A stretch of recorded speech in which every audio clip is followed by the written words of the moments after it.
Hello મિત્રો, share બજારની વાતોમાં મિત્રો, કાલે અમેરિકાનું બજાર સાંજે ખૂબ ઘટ્યું છે અને તેની અસર આપણા ઇન્ડિયાના બજાર ઉપર પણ થવાની છે. આપણું બજાર પણ ઘટાડા સાથે ઓપનિંગ થાય એવું લાગે છે.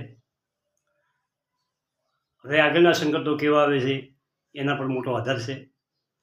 અમેરિકામાં ઇન્ફ્લેશન એટલે કે મોંઘવારીનો આંકડો જે જાહેર કરવામાં આવ્યો એ ખૂબ વધેલો છે. એને કારણે બજારને ઘટવાનું કોઈ કારણ જોઈએ અને જે લોકો નેગેટિવ હોય, જે લોકો બજારને ઘટાડવા માગતા હોય એ લોકોને આ એક મુદ્દો મળી જાય અને બજાર ખૂબ ઘટે છે. ઇન્ડિયામાં પણ આજે ઘટાડો રહેશે એવું લાગે છે, પરંતુ એક મહત્ત્વની વાત કરવી છે કે પાવર પીએસયુ, બેંક પીએસયુ અને રેલવે સેક્ટરના શેરો જે તમે હોલ્ડ કરો છો, જે તમારી પાસે છે એ ખૂબ ઘટ્યા છે. પરંતુ આવા ઘટાડામાં આ શેર હવે વેચવાના નથી, નુકસાનીમાં વેચવાના નથી. કાલે જે બજારમાં વધારો થયો એના સફેદ સંકેતો છે. આજે જો અમેરિકાનું બજાર ન ઘટ્યું હોય અને એની અસર આપણે ન થઈ હોય તો આપણે બજાર આજે વધો અને આજ નહીં વધે તો કાલી વધશે. પરંતુ 100% હવે આ શેરો વધવાના છે, તેજી થશે, તમારે પેનિક થવાનું નથી. અને હવે પીએસયુ જે ગવર્મેન્ટ શેરો છે અને એ કંપનીઓ, સારી કંપનીઓ જે નીચે આવી ગયેલી છે એમાં હવે વધારે ઘટાડો થશે નહીં એવું લાગી રહ્યું છે. પીએસયુ વેચવાના નથી, તમામ શેર હોલ્ડ કરો મિત્રો. પણ આ કરેક્શનમાં બેંક અને પીએસયુ બેંકે પહેલી શરૂઆત પીએસયુ બેંકે કાલે કરી છે, નાની બેંકોએ. અને તેના પછી પાવર સેક્ટર, રિન્યુએબલ સેક્ટર, સરકારના જે શેરો છે એ શેરો વધતા દેખાણા છે અને સારી ક્વોલિટીના, જેનું વેચાણ ત્રીજો ક્વાર્ટરનું વધારો આવ્યું છે, વેચાણમાં વધારો થયો છે, નફામાં વધારો થયો છે, તેવા તમામ શેરો હોલ્ડ કરવાના છે. 20%, 30% કરેક્શન જે તમે ઓલરેડી શેરમાં જોઈ લીધું છે એ તમામ શેરો તમારે આ ભાવમાં હવે નીકળી જવાનું નથી. શું શરૂઆતમાં પ્રોફિટ બુકિંગ કર્યું હોય તો જુદી વાત છે, પરંતુ આ ભાવમાં 100% રિકવરી આવવાની છે. વેચવાની ગલતી કરવાની નથી. માર્કેટે તમને જે ઘટાડો દેખાડ્યો છે એ ઘટાડો રિકવરીમાં પણ દેખાડી શકે છે. મિત્રો, ઉપર ગયા પછી તમે પ્રોફિટ બુક કરવી હોય તો વિચારી શકશો. તમે થોડોક કરેક્શનમાંથી જે ઉપર જાય અને તમારો ભાવ જો પ્રોફિટ બુક કરવાનો ભાવ આવી જાય તો તમે પ્રોફિટ બુકિંગ કરી શકો છો. અને જો તમારું ટૂંકા ગાળાનું વિઝન હોય તો તમે પ્રોફિટ બુક કરી શકો છો અને એવા શેરોમાંથી તમે નીકળી શકો છો. પણ તમારે નુકસાની કરીને કોઈ શેર વેચવાનો નથી, ધીરજ રાખવી જોઈએ.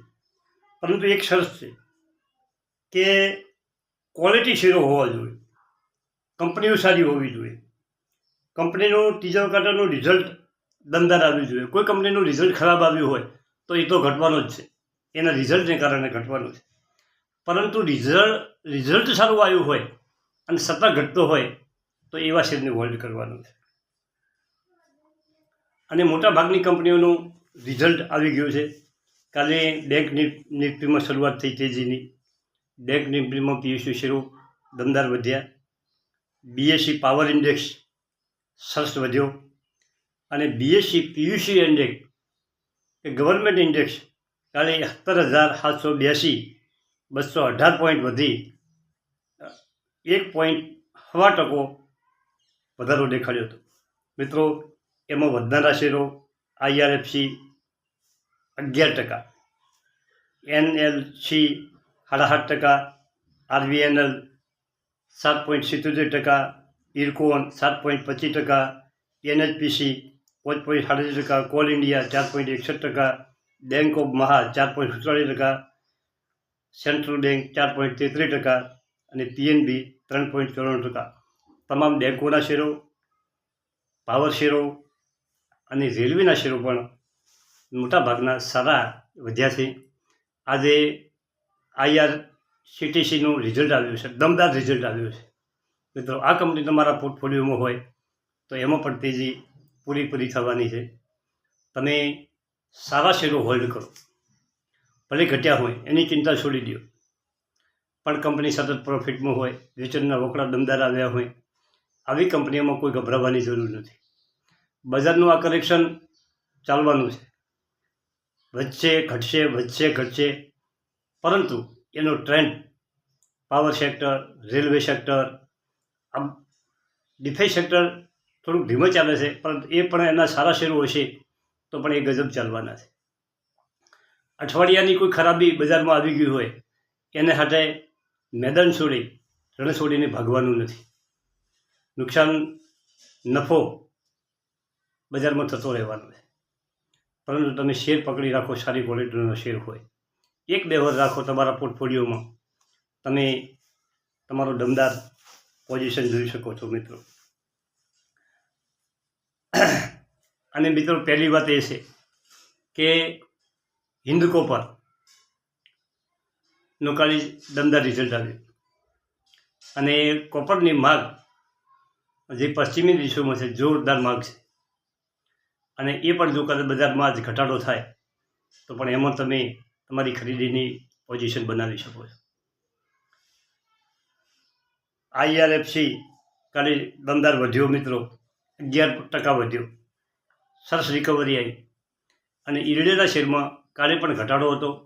હવે આજ બજાર ખુલ્યા પછી શું દેખાય છે એના ઉપર એનો ટ્રેડ તમારે લેવો પડે. તમારા પાસે જે પોર્ટફોલિયોમાં કંપની છે, તમે એના ત્રીજા ક્વાર્ટરનું રિઝલ્ટ ચેક કરી નાખવાનું તમારે ખાસ તો, કે ત્રીજા ક્વાર્ટરના રિઝલ્ટમાં કંપનીએ શું કર્યું છે. અને મારે પણ APL રેપોર્ટનું રિઝલ્ટ ખરાબ આવ્યું છે, ઘટ્યો છે. જ્યોતિ રિઝલ્ટનું સહેજ પરિણામ નફો વધ્યો છે, વેચાણના ગ્રોથમાં 2% ઘટાડો છે. અને છેલ્લા 4 દિવસથી એમાં પણ ઘટાડો જોવા મળ્યો છે. રેલવેના શેરો મારા 2 છે, એમાં પણ ઘટાડો થયો છે. ઓલ ઓવર પોર્ટફોલિયોમાં મારે પણ ઘટાડો છે, તમારા બધાને ઘટાડો છે. અને હું તો સહેજ ચિંતા કરતો નથી, કારણ કે મને બજારની ખબર છે કે 1100નો શેર 1700 જઈ શકે છે અને 1700નો શેર 1300 પાછો આવી શકે. અને પાછો એ શેર ઝડપથી ચાલવાવાળો છે. મિત્રો, જે કમજોર ઇન્વેસ્ટરો છે એ બધા નીકળી જવાના, પરંતુ જેને મક્કમ ઇન્વેસ્ટરો છે, જેને લાંબા ગાળાનું વિઝન છે, તેવા તમામ ઇન્વેસ્ટરો બજારમાં ટકી રહેવાના છે. થેન્ક યુ, આભાર.